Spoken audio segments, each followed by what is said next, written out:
ವೀಕ್ಷಕರೇ, ಸಪ್ತಾಶ್ವ ಟಿವಿಗೆ ಸ್ವಾಗತ. ನಾನು ಶಮಿ ಶೆಟ್ಟಿ. ದೇಶದಲ್ಲಿ ಸಿಲಿಂಡರ್ ಬೆಲೆ ಗಗನಕ್ಕೇರುತ್ತಿದೆ. ಜನಸಾಮಾನ್ಯರ ಅಡುಗೆ ಮನೆ ಬಜೆಟ್ ಅಯೋಮಯವಾಗಿದೆ. ಇದರ ಬೆನ್ನಲ್ಲೇ ಈಗ ರಾಜಧಾನಿ ಬೆಂಗಳೂರಿನಲ್ಲಿ ಪ್ರತಿಭಟನೆಯ ಕಿಚ್ಚು ಜೋರಾಗಿದೆ. ಹೌದು, ಸಿಲಿಂಡರ್ ಅಭಾವ ಮತ್ತು ಬೆಲೆ ಏರಿಕೆಯನ್ನ ಖಂಡಿಸಿ ಯೂತ್ ಕಾಂಗ್ರೆಸ್ ಕಾರ್ಯಕರ್ತರು ಬೀದಿಗಿಳಿದು ಬೃಹತ್ ಪ್ರತಿಭಟನೆ ನಡೆಸುತ್ತಿದ್ದಾರೆ.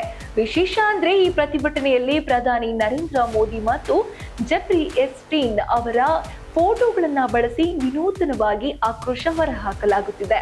ಹೌದು, ಜೆಫ್ರಿ ಎಸ್ಟೀನ್ಸ್ ಹಾಗೂ ಆ ಫೈಲ್ ಸಂಬಂಧಿಸಿದಂತೆ ಇಡೀ ದೇಶದಲ್ಲೇ ಭಾರಿ ಸಂಚಲನ ಮೂಡಿಸಿತ್ತು. ಇದರ ಪ್ರಭಾವಿ ವ್ಯಕ್ತಿಗಳು, ರಾಜಕಾರಣಿಗಳು, ಉದ್ಯಮಿಗಳು ಮತ್ತು ಸೆಲೆಬ್ರಿಟಿಗಳ ಹೆಸರು ಕೇಳಿ ಬಂದಿತ್ತು. ಹಾಗೆ ಇದೀಗ ಈ ಪ್ರಧಾನಿ ನರೇಂದ್ರ ಮೋದಿ ಅವರು ಕಾಂಪ್ರಮೈಸ್ ಆಗಿದ್ದಾರೆ ಅನ್ನೋ ಆರೋಪ ಕೇಳಿ ಬರುತ್ತಿದೆ. ಗ್ಯಾಸ್, ಕಚ್ಚಾ ತೈಲಗಳ ಬೆಲೆ ಹೆಚ್ಚುತ್ತಿದ್ದರೂ ಯಾವುದೇ ಕ್ರಮ ಕೈಗೊಂಡಿಲ್ಲ ಅಂತ ಆಕ್ರೋಶ ವ್ಯಕ್ತಪಡಿಸುತ್ತಿದ್ದಾರೆ. ಯೂತ್ ಕಾಂಗ್ರೆಸ್ ಕಾರ್ಯಕರ್ತರು ಖಾಲಿ ಸಿಲಿಂಡರ್ಗಳ ಮೇಲೆ ಮೋದಿ ಮತ್ತು ಜೆಫ್ರಿ ಎಸ್ಟೀನ್ಸ್ ಅವರ ಫೋಟೋಗಳನ್ನ ಅಂಟಿಸಿ ಕೇಂದ್ರ ಸರ್ಕಾರದ ವಿರುದ್ಧ ಘೋಷಣೆಗಳನ್ನ ಕೂಗುತ್ತಿದ್ದಾರೆ. ಅಚ್ಚೇ ದಿನ್ ಎಲ್ಲಿ ಹೋಯಿತು, ಬಡವರ ಅಡುಗೆ ಮನೆಯಲ್ಲಿ ಬೆಂಕಿ ಉರಿಯದಂತೆ ಮಾಡ್ತಿರೋದು ಯಾಕೆ ಅಂತ ಪ್ರಶ್ನೆ ಮಾಡ್ತಿದ್ದಾರೆ. ಅಂತಾರಾಷ್ಟ್ರೀಯ ಸಂಬಂಧಗಳ ಹೆಸರಲ್ಲಿ ದೇಶದ ಆರ್ಥಿಕತೆಯನ್ನ ಹದಗೆಡಿಸಲಾಗುತ್ತಿದೆ ಎಂಬುದು ಪ್ರತಿಭಟನಾಕಾರರ ಪ್ರಮುಖ ಆರೋಪವಾಗಿದೆ.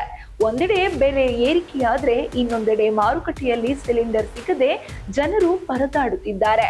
ಇದೇ ಅವಕಾಶವನ್ನ ಬಳಸಿಕೊಂಡಿರೋ ಕಿಡಿಗೇಡಿಗಳು ಬ್ಲಾಕ್ ಮಾರ್ಕೆಟ್ನಲ್ಲಿ 3 ಪಟ್ಟು ಹೆಚ್ಚು ಬೆಲೆಗೆ ಸಿಲಿಂಡರ್ ಅನ್ನ ಮಾರ್ತಿದ್ದಾರೆ. ಗ್ಯಾಸ್ ಸಿಲಿಂಡರ್ ಬೆಲೆ 1000 ದಾಟಿದೆ. ಈಗ ಅಭಾವವು ಶುರುವಾಗಿದೆ. ಸಾಮಾನ್ಯ ಜನರು ಬದುಕೋದಾದ್ರೂ ಹೇಗೆ ಅಂತ ಕಾರ್ಯಕರ್ತರು ಆಕ್ರೋಶ ವ್ಯಕ್ತಪಡಿಸುತ್ತಿದ್ದಾರೆ.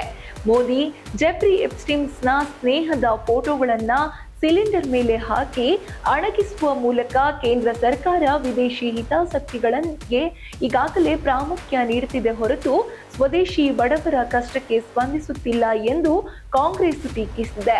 ಈ ಪ್ರತಿಭಟನೆಯಿಂದಾಗಿ ನಗರದ ಪ್ರಮುಖ ರಸ್ತೆಗಳಲ್ಲಿ ಕೆಲಕಾಲ ಸಂಚಾರ ದಟ್ಟಣೆ ಕೂಡ ಉಂಟಾಗಿತ್ತು. ಒಟ್ಟಿನಲ್ಲಿ ಸಿಲಿಂಡರ್ ಬೆಲೆ ಏರಿಕೆ ಈಗ ರಾಜಕೀಯ ಸಮರವಾಗಿ ಮಾರ್ಪಟ್ಟಿದೆ.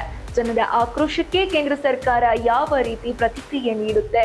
ಬೆಲೆ ಇಳಿಕೆಯಾಗುತ್ತಾ ಅಥವಾ ಈ ಹೋರಾಟ ಹೀಗೆ ಮುಂದುವರಿಯುತ್ತಾ ಅನ್ನೋದನ್ನ ಕಾದು ನೋಡಬೇಕಿದೆ. ಇದು ಇವತ್ತಿನ ಸುದ್ದಿ. ಇನ್ನಷ್ಟು ಸುದ್ದಿಗಳಿಗಾಗಿ ನೋಡ್ತಾ ಇರಿ ಸಪ್ತಾಶ್ವ ಟಿವಿ.